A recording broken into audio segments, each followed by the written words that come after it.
Welcome back. I'm Uday Pratap Singh. You're joining us on NewsX. Our continuous coverage on the fifth phase of polling Lok Sabha elections 2024 is, of course, past the halfway mark. We are now slowly inching towards the end of the elections. The fifth phase is very, very important. As many as 695 candidates are in the fray in 49 parliamentary constituencies spread across 6 states and 2 union territories that will vote during the phase 5 of these Lok Sabha polls. Voting is underway across Maharashtra, Bihar, Jammu and Kashmir, Jharkhand, Ladakh, Odisha, Uttar Pradesh as well as West Bengal. Union Minister Piyush Goyal from Mumbai North is amongst the prominent candidates in the fray. Also in the fray, of course, are the seats of Amethi and Raebareli. Smriti Irani, high-profile candidate of Amethi. Rahul Gandhi, high-profile candidate of Raebareli, is in the fray. We also have, of course, the seat of Lucknow, which is very, very important. Union Minister Rajnath Singh is in the contest there from the BJP. What are the voter issues? What are the voter trends? What's the pulse of the nation? Well, that's something we'll try and get an answer to in the course of this broadcast. Let me go straight across to my colleague Vrushali Kadam first, who's joining us from the Northwest constituency of Mumbai. Vrushali, what's the sense on ground that you're getting from the morning? How is the turnout there been? Is Mumbai beating the trend of apathy? Are we going to see a good turnout this time around? And what's top of the minds of voters today in Mumbai?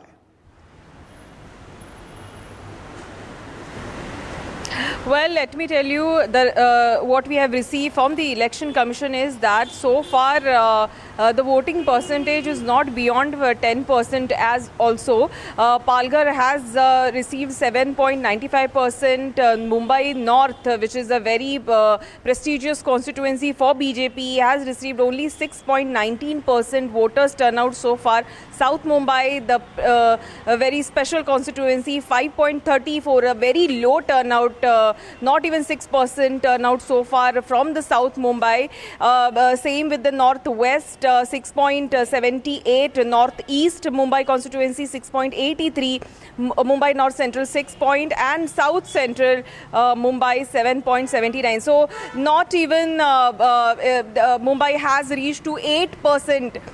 In many places. This is the turnout, voters turnout so far. We have seen that, in fact, we have seen in the rest of the pockets of Maharashtra where we covered in last 4 phases. We have seen the voter turnout started in a majority, particularly right from the 7 a.m. onwards because of the temperature. But here in Mumbai, the temperature is not that high. But despite of that, voters turnout is quite low so far, which has received. We are hopeful that voters will turn out, will step out and vote for the nation this time, because it's an opportunity that comes only after 5 years to this is not just a right. Absolutely. Let's try and also speak to some people there to find out the issues that they are voting on, Vrushali.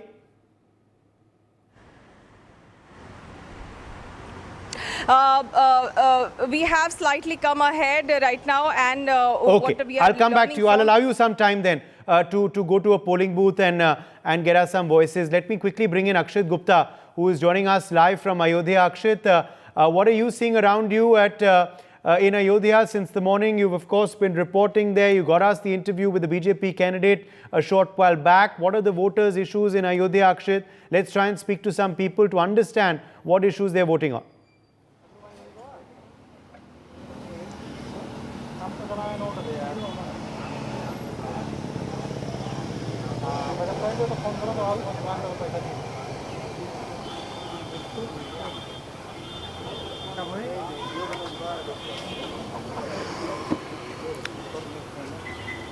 Well, yes, till 11:30 a.m. The voter turnout has been 30%, and we come to you live from the Temple Town. Are coming to vote, but yes, it's now of course afternoon, and it's getting hotter also as the day passes by. So of course there are less people at the polling booths, but still we'll try to speak to few people out here, and of course get in their voices as to what they think while voting. So of course आप vote डालने आए हैं, क्या कुछ मुद्दे दिमाग में रहेंगे वोट डालते वक्त? नेशन विकास, राम मंदिर। अयोध्या के विकास को किस तरह से देखते हैं? सर पहली बार अयोध्या डालने आए हैं, क्या कुछ मुद्दे रहेंगे दिमाग में जब वोट डालेंगे? अब वोट डालने दीजिए, इस समय का है मुद्दे बहुत थे, पहले डालने दीजिए। So some people are of course going to vote and of course there is one center theme which they are voting on, and that's development, but of course beyond development we have talked to a lot of people out here and they are also saying that caste dynamics also play a key role when it comes to voting in Ayodhya. And remember the SP, the India bloc has fielded their Dalit leader, breaking their convention of fielding Dalit leaders only in the reserved seat. So of course they are also trying to cash in on the Muslim, Yadav and Dalit votes, and of course BJP is banking on the Ram temple inauguration and perhaps the development work, the explanation development work which they have carried out in Ayodhya. Yes. In fact, try and bring in now my colleague Nasir Khan. He's joining us live from Baramulla. Nasir, we saw, of course, a very healthy turnout in Srinagar. Is Baramulla also going to go the Srinagar way? Are we looking at a healthy figure of polling there? What have you been seeing since the morning, Nasir? And let's try and speak to some voters also of Baramulla to understand what their main issues are. जी उधर देखिए, मैं इस वक्त बारामूला के उस area में मौजूद हूँ, पटन पलाहलन, जो एक आतंक और हिंसा की वजह से हमेशा सुर्खियों में रहता था।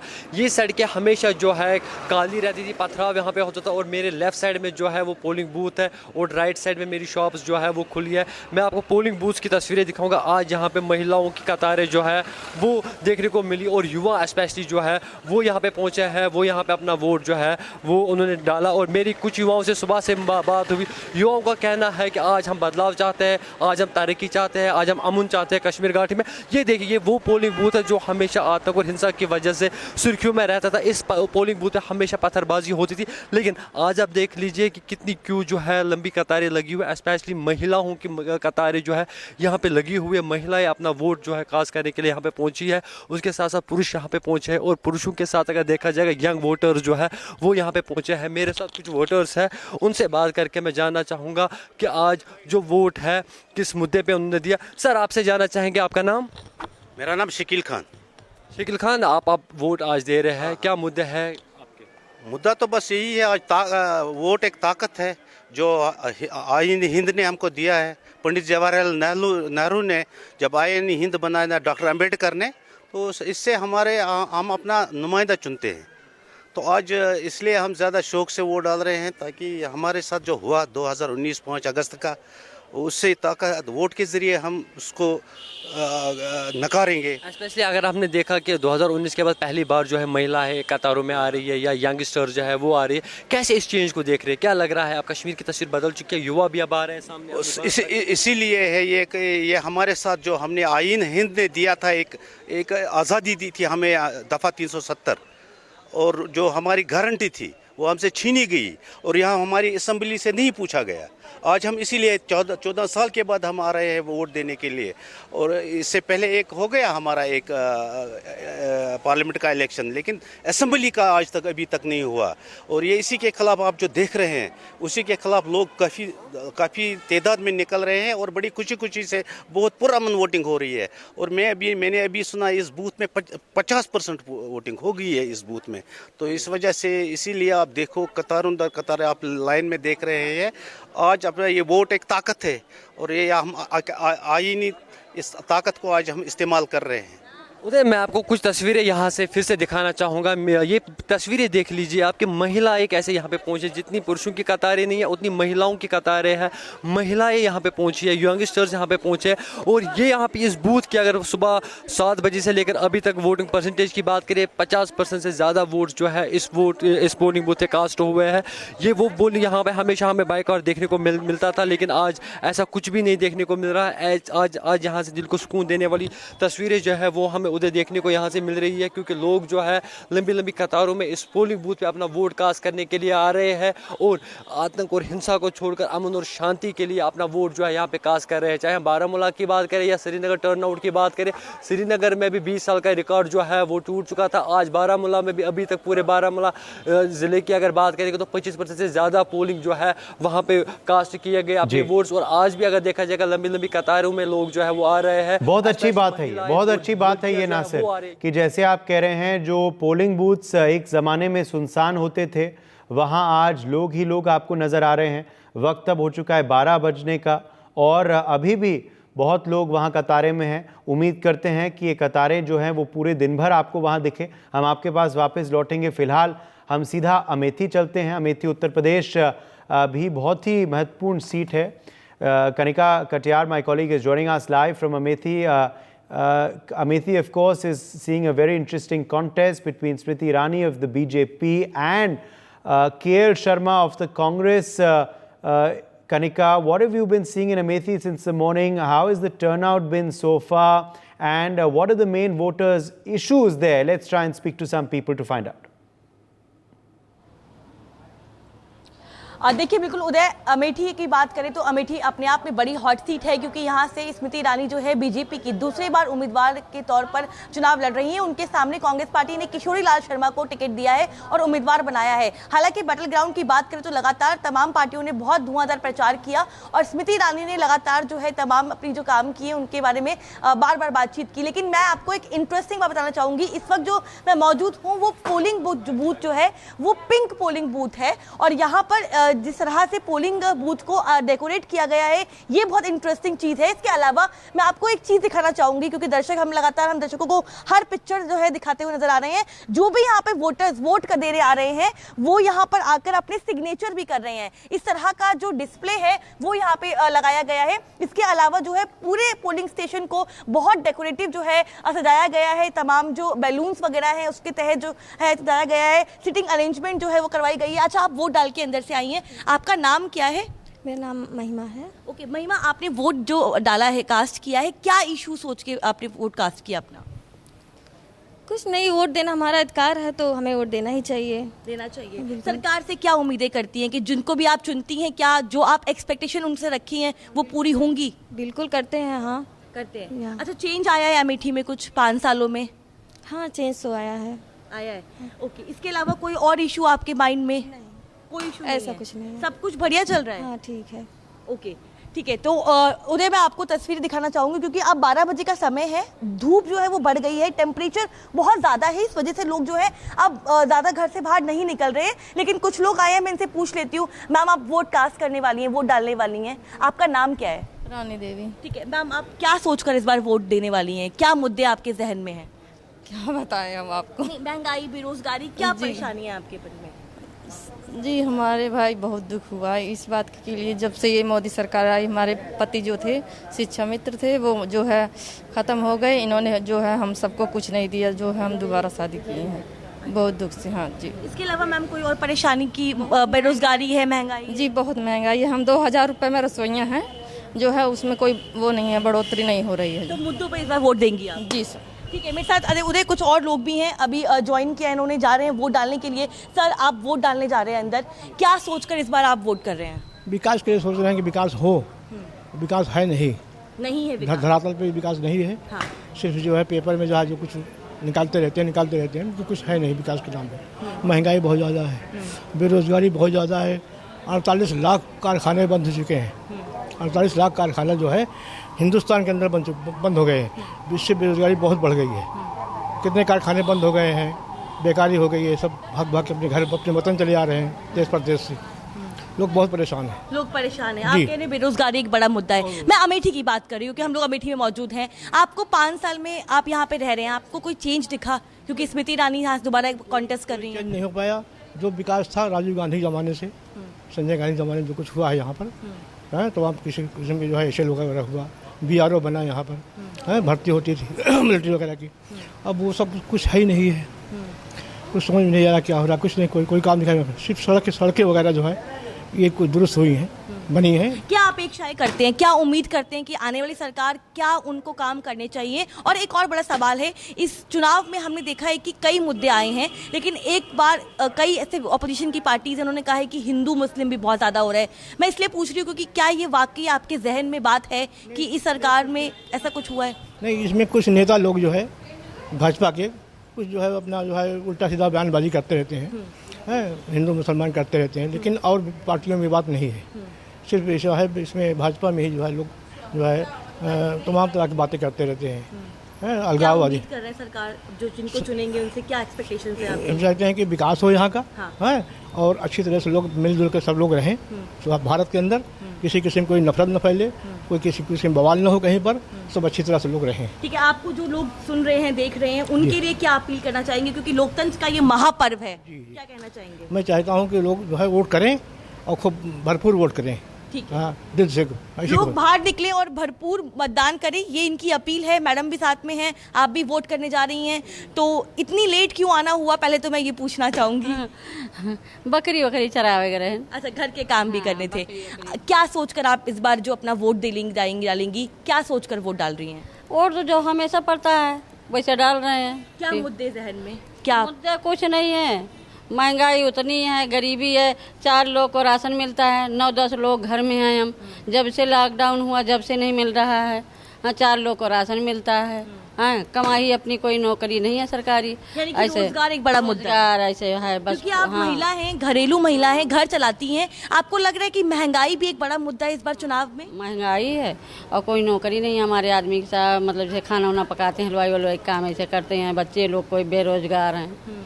हाँ, सरकार ने 10 सालों में काम किया, कुछ विकास हुआ है देश में, आपके प्रदेश में, आपकी अपनी? तो कुछ नहीं विकास हुआ, हम लोग तो जो कमाते हैं वही खाते हैं, महंगाई ज़्यादा है, बस हमको किसी से मतलब लेना देना नहीं है। ठीक है, उदय देखिए, साफ तौर पे जो वोटर्स हैं, हमने उनसे बातचीत की, आप जाके अपना वोट कास्ट कर सकती हैं।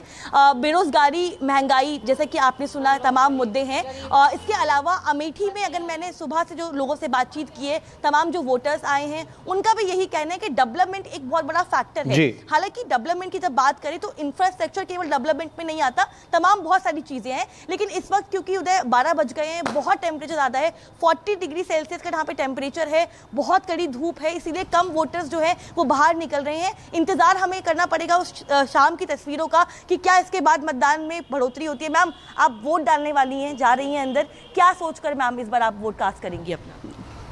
क्या तो है जो क्या कुछ मुद्दे, कोई भी मुद्दा आपके जहन में आपको लगता है कि ये होना चाहिए, सरकार ने ये किया और ये उम्मीद कर रही हैं? हाँ, सरकार कर ही रहा है, विकास हुआ है मैम? विकास हुआ है।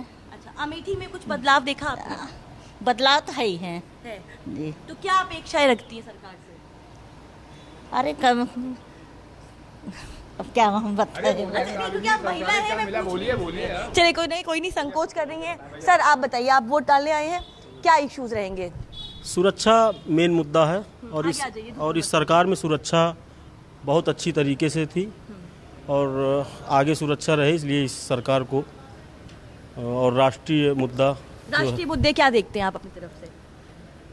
राष्ट्रीय मुद्दा यही है कि जैसे अन्य देशों के में अपने देश का एक हर जगह नाम हुआ, और जैसे कहीं भी आपदा या वो जैसे वहाँ की लड़ाई हुई थी उस देश में, तो वहाँ लोग इंडिया का झंडा लेके बचे, अपने को बचाव किए। तो अंतर्राष्ट्रीय मुद्दे, राष्ट्रीय सुरक्षा एक बड़ा मुद्दा रहेगा, उसको सोच के आप वोट करेंगे। ठीक है मैम, आप वोट डालने जा रही हैं, क्या माता जी क्या मुद्दे हैं, क्या सोचकर इस बार मतदान करने वाली हैं? हमें कैसा भैया जानवर नहीं करे कुछ। अच्छा, अमेठी में विकास हुआ? हाँ, विकास हुआ है। हाँ। तो महंगाई ज्यादा है, कम है, कैसी है? मतलब महंगाई तो सुनीत भैया ज्यादा है। हाँ। तो क्या सोचकर इस बार वोट डाल रही हैं कि ये मुद्दा है और इस पे हम वोट डालेंगे?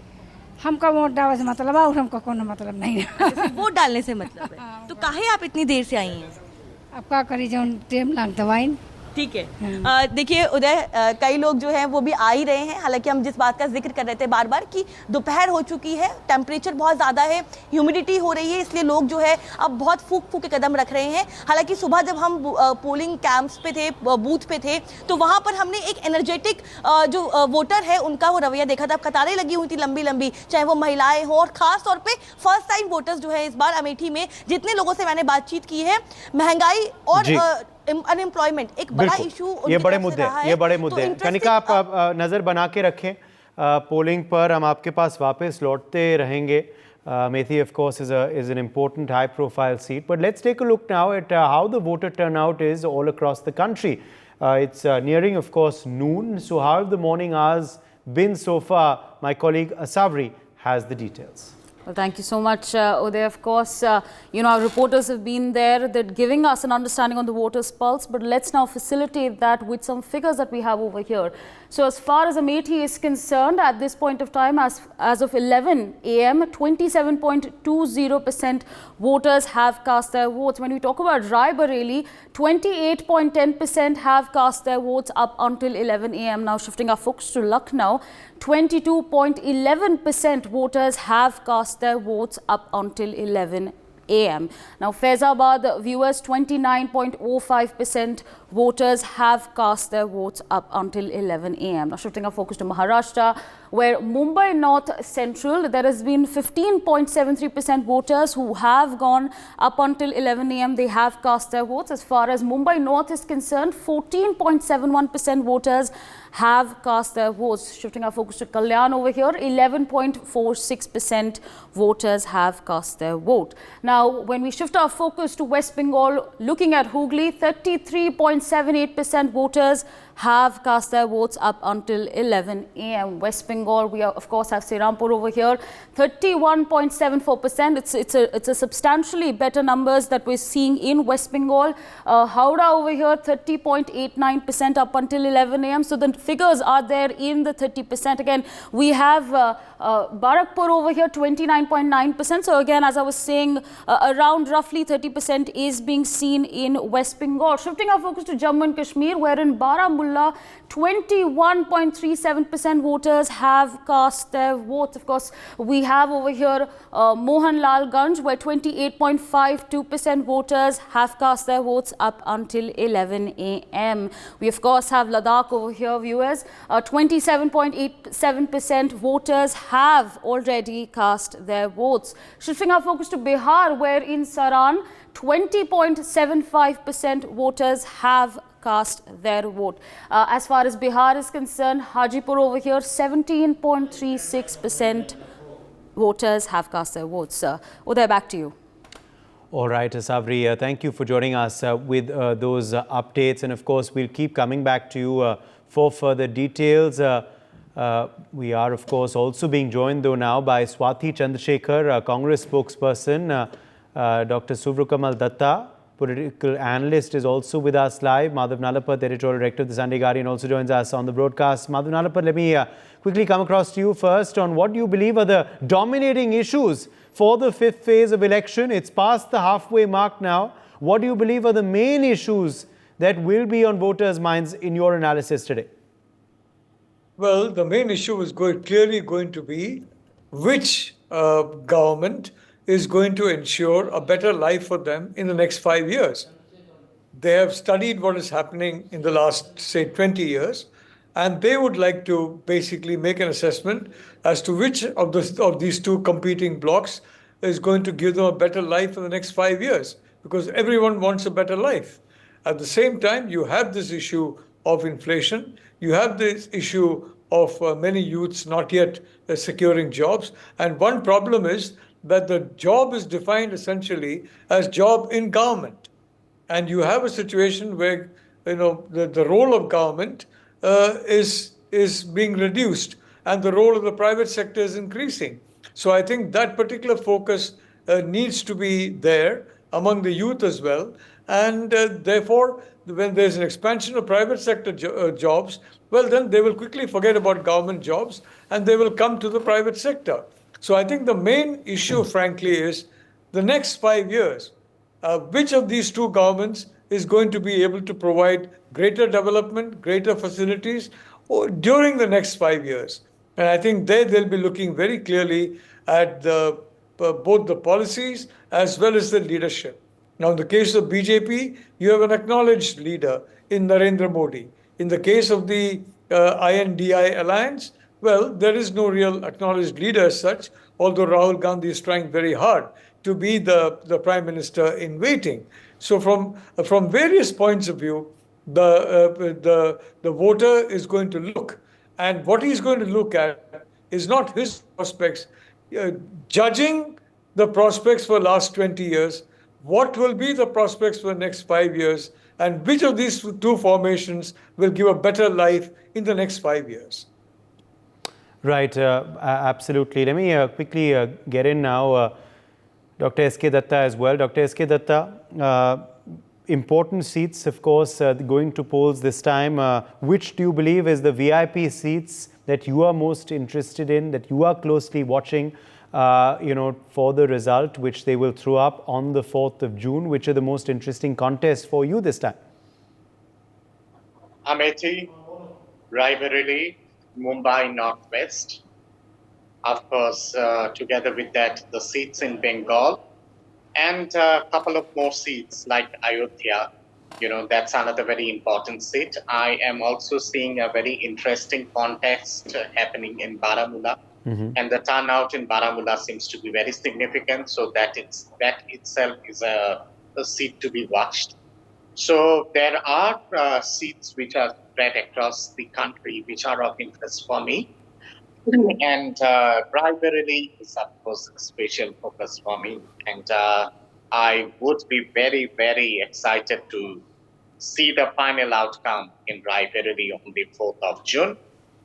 Having said that, Raebareli, in my understanding, is witnessing a very, very tough contest, and it is a contest of a seesaw battle. And it is obviously not going to be a cakewalk for Shriman Rahulji, the way Congress would want and the supporters of Congress would want. It will be a tough call in Raebareli till the end of the last trend or the last count of, and the battle would be very seesaw there. So that is something which is very interesting for me, Raebareli. Ayodhya is again of an interest for me because Ayodhya would also reflect the voter sentiments in relation to the construction and the Pran Pratishtha ceremony of Lord Ram. And the seat in Ayodhya and the seat in the vicinity of Ayodhya would be interesting to watch, because if Ram Mandir creates an impact in Ayodhya, which in every likelihood seems to have created a very big impact there would be a ripple effect of that in the whole Awadh region. And, the couple of seats which are there in Awadh region would be going unpaid then. So that is again of an interest for me. Mumbai, the whole of Mumbai, in my understanding, would be of interest because Mumbai, as history shows, have always voted with a national party which has been strong at the center. 2004, 2009, Mumbai had gone the Congress UPA way. 2014, 2019, it has been, and the NDA has swept Mumbai.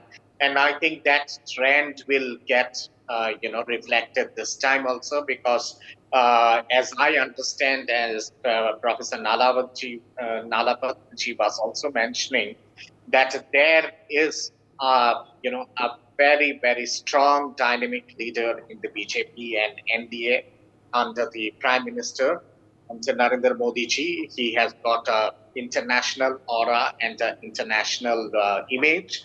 And when we compare that with the Indica, in the Indi Gabandhan, we really don't know who is actually the prime ministerial candidate. Everyone in the India alliance is trying to, snatch in that coveted chair, whether it's, Tejasvi Yadav, whether it's Akhilesh, whether it's Rahulji, whether it's Mamata Banerjee, or Stalin, or anyone, Uddhav Thackeray, anyone. So there are so many prime ministerial candidates. So it seems to be a shadow boxing and a shadow match within the India Alliance, and I think that is something which will be suicidal for the India Alliance in the long run. As far as I understand, and the reports which I have got from very many people so far for the last 4 days of election, I think I can say with no doubt now, the NDA has already passed halfway mark. So the 5th phase, the 6th and the 7th phase of election would be an add-on for the Bharatiya Janata Party and the NDA.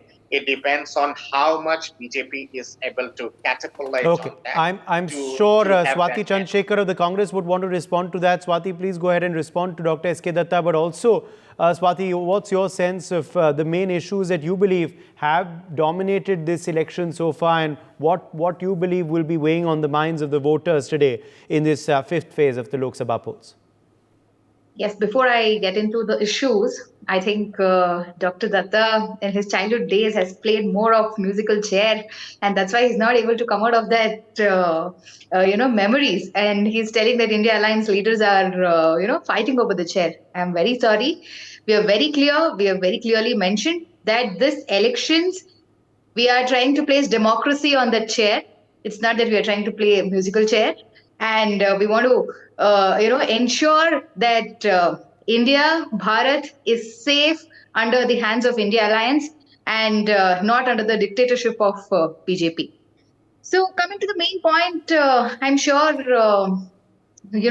already we have, today is the 4th phase of elections, and 49 seats we have been contesting for, and there has been a 7% dropout in the voting, especially in the major states like Uttar Pradesh and in Hindi heartland states, and even in southern states. If you see, so women voter turnout has been more, where especially our guarantees have been promised, and the main issue is very clear, as Professor Madhavji mentioned.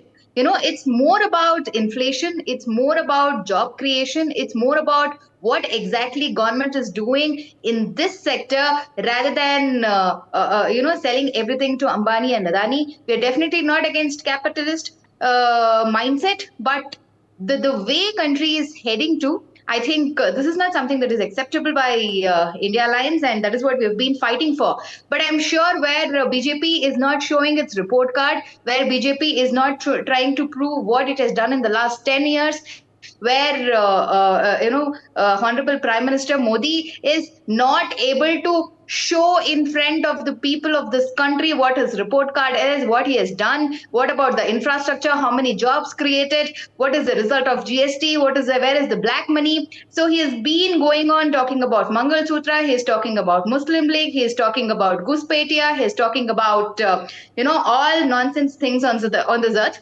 But we are being very clear, we are grounded, we are trying to bring him on track and asking him again and again, please give us your report card of 10 years and tell us what you have done to this country, and where are your promises that you have made, right from the gas price to petrol price to your 15 lakhs to the corruption and everything basically. So just flying in the air and talking is not just mere thing that is required. Something work that is happening in the ground is also most important. So that's what Congress and India Alliance has been focusing continuously on, and asking Prime Minister to please answer on these things. And as usual, Prime Minister don't have answers for these things. His narrative, I was just watching one of his interviews to the private channels. He talks about the internal democracy of the Congress party. He talks about the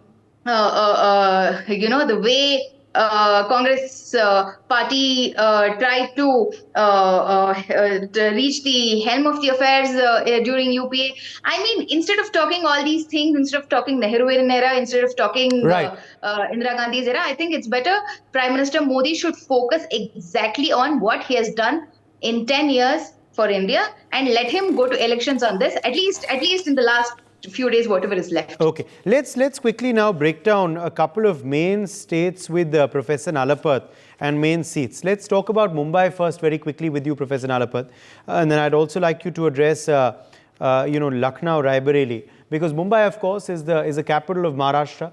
Mumbai has seen, of course, apathy sometimes, and the turnout has not been very good in the city. We're hoping that is not going to be the case today. Often urban, cities have this sense of apathy. We're hoping that trend will not, be there this time around. So we're going to wait and watch the voter turnout. But as far as the contests go, of course, Mumbai is seeing the entry of Ujjwal Nikam, a high-profile lawyer into the race. We're also seeing, of course, Piyush Goyal, contest Lok Sabha elections this time around from Mumbai. On the other side, of course, you have prominent candidates like Arvind Sawant of the Shiv Sena in the fray. Also, of course, Varsha Gaikwad in the fray as well. So some interesting contests, of course, in Mumbai, Professor Nalapath. But as far as Mumbai and Maharashtra is concerned, what do you believe, is of course going to be the main swing factor this time around? And also, is it a make or break for the alliance, both the Mahayuti and the Mahavikas Aghadi?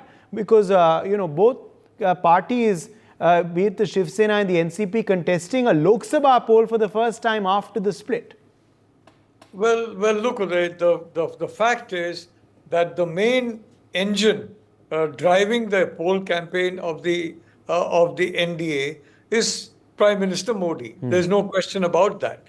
And the party, the alliance partners are projecting him front and center. As far as Mumbaikas are concerned, they are practical people. And they are looking at practical issues, not really ideological issues. Now, that is where, for example, Uddhav Thackeray comes in. Now, Uddhav Thackeray has had an alliance with the Congress party. Balasaheb Thackeray was not, frankly, in favor of any such alliance at any stage. But Uddhav is banking on the fact that, look, he is, after all, the son of Balasaheb, and that dynastic factor, he hopes, will pull him through vis-a-vis the other faction. Now, the practical Mumbaikar is basically going to see which of these two formations is likely to form the government. And if that is so, am I electing just a member of parliament, or am I electing someone who will be part of the ruling dispensation and therefore do more for me as a constituent than an MP? We have seen in Kerala, Shashi Tharoor, during his first term as minister, did a lot for Trivandrum. The next 2 terms, when he was in the opposition, he couldn't do very much. So that is a practical thing. As far as Raebareli is concerned, let me say that for Rahul Gandhi, it's very important to win in Raebareli. If he loses in both Raebareli and Wayanad, I think it's going to be a disaster for his political future.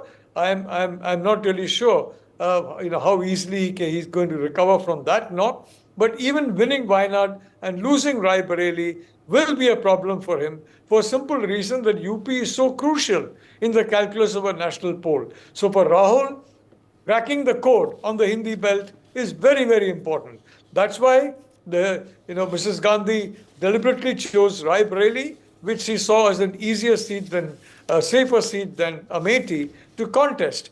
So the whole point is clear, and frankly, that particular point is this election essentially is about voters deciding which member of parliament is going to belong to the ruling alliance and which member of parliament is only going to be in the opposition. Now, one problem that the opposition is facing is the fact that these parties have come together essentially to win the election, to win the 2024 polls. And, and they're different components, and they're independent components. They're not linked together organically. Right. But the reality is that there could be changes in that. So for the opposition, it's very crucial that they come to power, because power is a very strong cement. And if they don't come to power, then the whole alliance may fall apart. All right. Let's quickly go across to Cuttack, Odisha. Prime Minister Narendra Modi is speaking there live. Let's go across. Jai Jagannath. Jai Jagannath. Jai Jagannath. Jai Sri Ram. जय श्री राम। एठी उपस्थित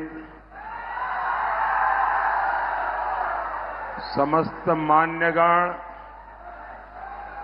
व्यक्तिन को मोर नमस्कार। देवी मां चामुंडा, चंडी मंदिर, डमडमणी पीठ, मां भट्टारिका, प्रभु नीव माधव की इस पवित्र धरती पर आप जनता जनार्दन के दर्शन करके मेरा जीवन धन्य हो गया। इतनी बड़ी संख्या में माताएं बहनें आई हैं। हमारे नौजवान जो फर्स्ट टाइम वोटर है वो तो उमंग से भरे हुए नजर आ रहे हैं। आपका उत्साह, आपका जोश ये दिखा रहा है कि 25 साल बाद ओडिशा नया इतिहास रचने जा रहा है। ओडिशा में 10 जून को भाजपा का पहला सीएम शपथ लेगा, ये तय है। और आपके आशीर्वाद से तीसरी बार मोदी सरकार दिल्ली में शपथ लेगी, ये भी तय है। भाई और बहनों, कटक देश के सबसे पुराने शहरों में से एक है। यहां इतिहास भी है, विरासत भी है। यहां नेताजी सुभाष चंद्र बोस, उत्कल गौरव, मधुसूदन दास, उत्कल मणि, गोपबंधु दास, उत्कल केसरी, हरे कृष्ण महताब, ऐसे अनगिनत महानुभावों की प्रेरणा है। ये आधुनिक शिक्षा की नगरी है। ये विकसित भारत का सामर्थ्य बढ़ाने वाली धरती है। साथियों, जिस कटक का, जिस ओडिशा का इतना बड़ा महत्व है, उसे क्या कोई ऐसा व्यक्ति संभाल सकता है जिसको ओडिशा की संस्कृति की समझ न हो, जिसको यहां की मिट्टी की संवेदना की समझ न हो? बीजेडी को आपने इस शताब्दी के 24-25 साल देकर देखे हैं और आपने देखा है परिणाम क्या निकला।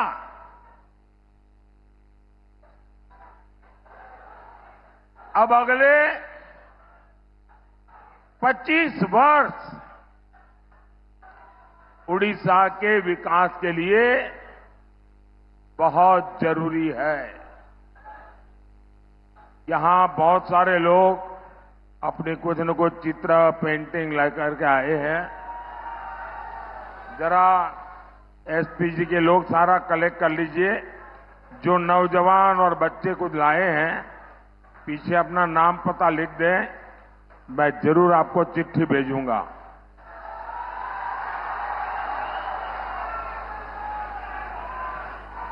ये सुभाष बाबू बन के आया है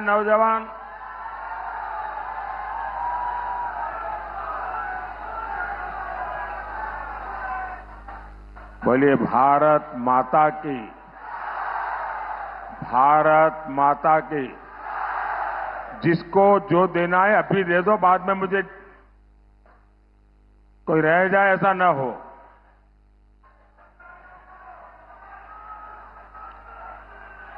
जय श्री राम,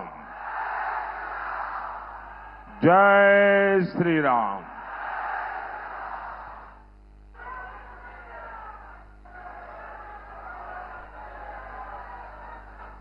साथियों, ओडिशा को अब बीजेडी की स्लो सब रफ्तार सरकार पीछे छोड़कर डबल इंजन वाली भाजपा सरकार चुननी है। और मेरा आपसे आग्रह है, अभी मीडिया वालों ने, कुछ लोगों ने शुरू कर दिया है कि यहां हंग असेंबली बनेगी, हंग असेंबली बनेगी। ये सरासर गपबाजी है। यहां भाजपा की पूर्ण बहुमत वाली सरकार बनने वाली है और भाजपा ही अगले 25 वर्ष में ओडिशा को विकास की नई ऊंचाई पर पहुंचाएगी। साथियों, ओडिशा बीजेडी के भ्रष्टाचारी रैकेट से यहां के लोग तंग आ गया है। जो बीजेडी चिट फंड जैसे फर्जीवाड़े से गरीब लोगों को धोखा देती है, वो बीजेडी ने उड़ीसा को क्या दिया?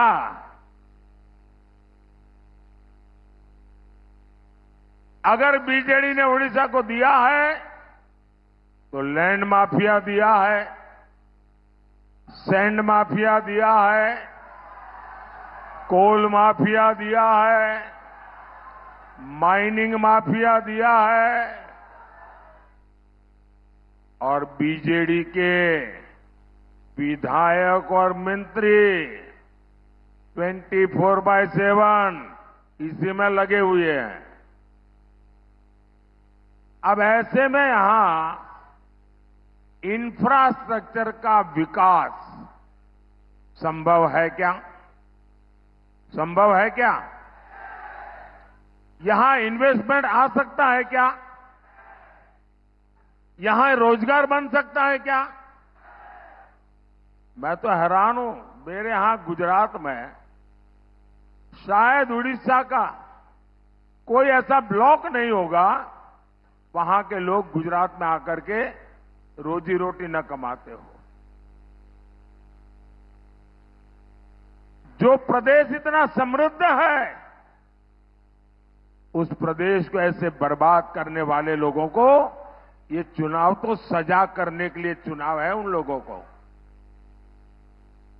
भाई और बहनों, बीजेडी सरकार कैसे काम करती है, इसका कच्चा चिट्ठा अब जनता के सामने आ रहा है। जब से मोदी सरकार बनी है, तब से ओडिशा के विकास के लिए मैंने रिकॉर्ड पैसा दिल्ली से भेजा है। पहले टैक्स का जितना पैसा केंद्र सरकार से उड़ीसा को आता था, मोदी ने उससे 3 गुना ज्यादा पैसा उड़ीसा को दिया है। कांग्रेस की सरकार के दौरान जब पुरानी खनन नीति थी, तब उड़ीसा को करीब 5,000 करोड़ रुपए मिलते थे। मोदी ने नई खनन नीति बनाई। आज ओडिशा को खनन से ही लगभग 50,000 करोड़ रुपए की आय हो रही है। अब आप सोचिए, कांग्रेस के जमाने में 5,000 करोड़, मोदी के जमाने में 50,000 करोड़ रुपया यहां मिलता है। इसके अतिरिक्त डिस्ट्रिक्ट मिनरल फंड के तहत भी उड़ीसा को 26,000 करोड़ रुपए से अधिक मिल चुके हैं। यानी मोदी सरकार यहां पहले के मुकाबले कई गुना ज्यादा पैसे भेज रही है। लेकिन उड़ीसा में बीजेडी की भ्रष्ट सरकार इस पैसा का गोलमाल कर रही है। मैं उड़ीसा के करीब करीब हर जिले में जा चुका हूं। यहां सड़क, बिजली, पानी, स्कूल, कॉलेज, अस्पताल, हर चीज का अभाव है। तो ये पैसा किसकी जेब में गया? यहां कटक में ही देखिए, जल भराव का कितना बड़ा संकट हर साल रहता है। मैं यहां हाईवे के, रेलवे के इतने सारे प्रोजेक्ट भेजता हूं, लेकिन बीजेडी के नेताओं को जब तक कट कमीशन नहीं मिलता, तब तक वो हर प्रोजेक्ट को लटकाए रखते हैं। बीजेडी नेता अपने करीबी ठेकेदारों को ही ठेके दिलवाकर आपको हर तरफ से लूट रहे हैं। आप मुझे बताइए, उड़ीसा के साथ ये जो लूट चल रही है, ये लूट बंद होनी चाहिए क्या? ऐसा नहीं, दोनों हाथ ऊपर करके पूरी ताकत से बताइए, ये लूट बंद होनी चाहिए, ये लूट बंद होनी चाहिए। ये लूट कौन बंद करेगा? ये लूट बंद कौन करेगा? ये लूट कौन करेगा? मोदी मोदी मत करो, ये आपका एक वोट है ना, वो ये लूट बंद करेगा। आपके वोट की ताकत है जो उड़ीसा का भाग्य बदल सकती है। भाइयों और बहनों, बीजेडी के इस भ्रष्टाचार का बहुत बड़ा नुकसान हमारे नौजवानों का ही हो रहा है। यहां से नौजवानों को पलायन करना पड़ता है। बीजेडी सरकार यहां निवेश के लिए उचित माहौल नहीं बना पाई। एक माफिया है, एक माफिया है जो हर सेक्टर पर कब्जा करके बैठा हुआ है, और वो माफिया ऐसा है कि यहां कंपटीशन आने ही नहीं देता। 10 जून को हमारी सरकार आने दीजिए, भाजपा सरकार इस माफिया की कमर तोड़ने वाली है।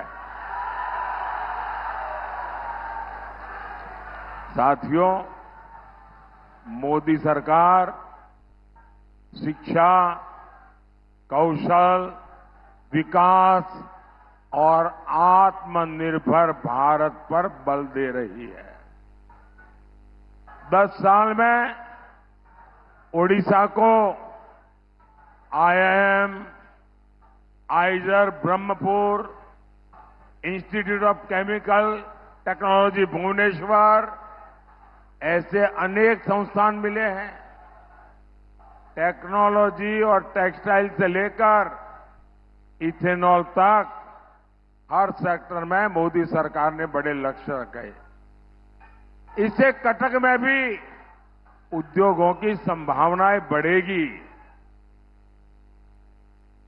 और अभी हमारे मित्र मेहताब जी मुझे बता रहे थे कि यहां पहले इतने उद्योग थे, एक के बाद सबको ताले लग गए। यहां का आर्थिक जीवन तबाह हो गया है, और इससे यहां के नौजवानों को सबसे ज्यादा नुकसान हुआ है।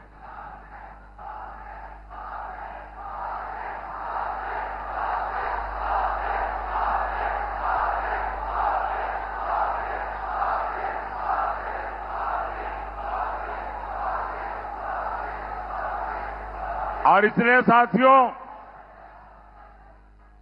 हमें यहां निवेश चाहिए, हमें उद्योग चाहिए, हमें पुराने उद्योगों का पुनर्जीवन चाहिए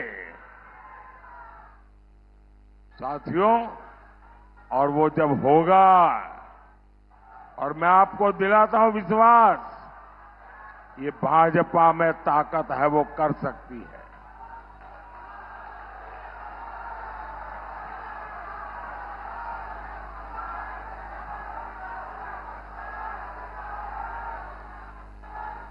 मैं उड़िया वासियों को वादा करता हूं, मेरे पास लंबे समय तक एक राज्य को चलाने का अनुभव है। भले मैं दिल्ली में प्रधानमंत्री रहूंगा, लेकिन उड़ीसा में जो बीजेपी का मुख्यमंत्री बनेगा, उड़ीसा में जो बीजेपी की सरकार बनेगी, उसको कभी भी कोई तकलीफ नहीं आने दूंगा।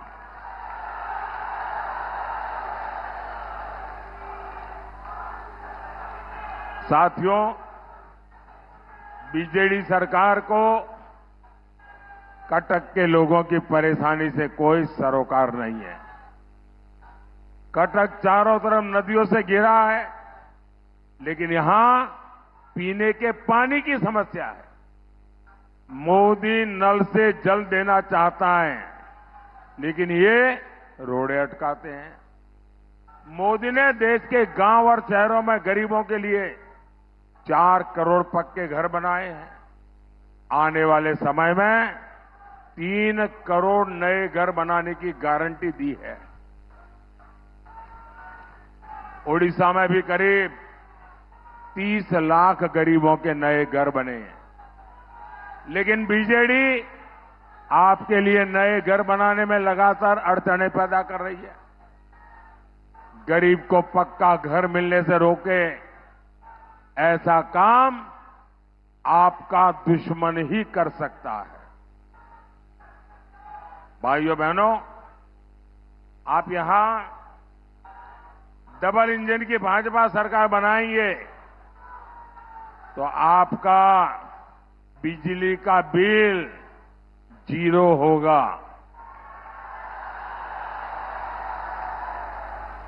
बिजली का बिल 0। इतना ही नहीं, आप बिजली बेचकर कमाई करेंगे।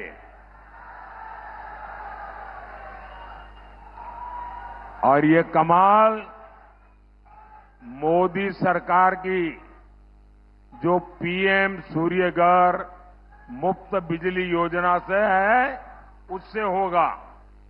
और उसकी रजिस्ट्री चल रही है। आप अभी भी रजिस्ट्री करवा सकते हैं ऑनलाइन जाकर के। घर की छत पर सोलर पैनल के लिए मोदी सरकार आपको 75,000 रुपये से ज्यादा देगी हर घर के ऊपर। और अतिरिक्त बिजली भाजपा सरकार यहां जो बनेगी वो आपसे खरीदेगी। अब मुझे बताइए, आपको डबल मुनाफा हुआ कि नहीं हुआ? डबल फायदा हुआ कि नहीं हुआ? पैसे की बचत हुई कि नहीं हुई? वो पैसे आपके बच्चों के काम आएंगे कि नहीं आएंगे? साथियों, उड़ीसा भाजपा ने माताओं बहनों के लिए जो गारंटियां दी है, आज उनकी पूरे देश में चर्चा हो रही है। सुभद्रा योजना से माताओं बहनों को बहुत मदद मिलेगी। आप कल्पना कीजिए, 10 साल पहले तक माताओं बहनों के बैंक खाते तक नहीं थे।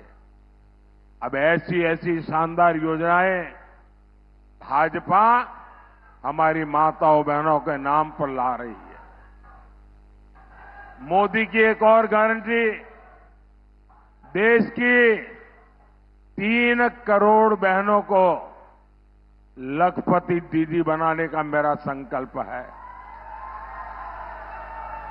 3 करोड़ लखपति दीदी बनेगी। आप कल्पना कर सकते हैं हमारी इकोनॉमी कितनी तेज चलेगी। लखपति दीदिया ने हर साल 1 लाख रुपए से ज्यादा की आय, और वो भी स्वाभिमान के साथ। आशा और आंगनवाड़ी से जुड़ी बहनों के लिए भी उड़ीसा भाजपा ने बहुत बड़ी घोषणा की है। आंगनवाड़ी से जुड़ी बहनों को 12,000 रुपए तक की सैलरी मिलेगी, ये उड़ीसा भाजपा ने कहा है। इसके साथ साथ जब यहां आयुष्मान योजना लागू होगी तो कटक के किसी भी परिवार को अपने बुजुर्गों के इलाज के लिए कोई चिंता नहीं करनी पड़ेगी। ये दिल्ली में जो बैठा है ना, वो करेगा। बुजुर्गों को मुफ्त इलाज की गारंटी, ये मोदी की गारंटी है। भाइयों और बहनों, विकास और विरासत ये भाजपा का एजेंडा है। आपने देखा कि दिल्ली में जो G20 का शिखर सम्मेलन हुआ, उसमें दुनिया भर के बड़े बड़े दिग्गज नेता यहां आए थे, और सबको मोदी ने कोणार्क के चक्र के सामने खड़ा किया, कोणार्क के चक्र के सामने फोटो निकाली, और उनके घरों में आज कोणार्क का सूर्य चक्र पहुंच गया है।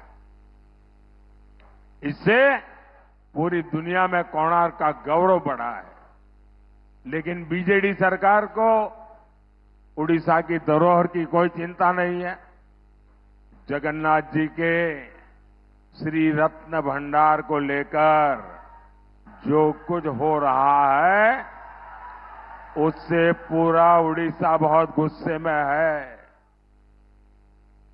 अब लोग कहते हैं कि श्री रत्न भंडार की चाबी तमिलनाडु चली गई है, कहते हैं।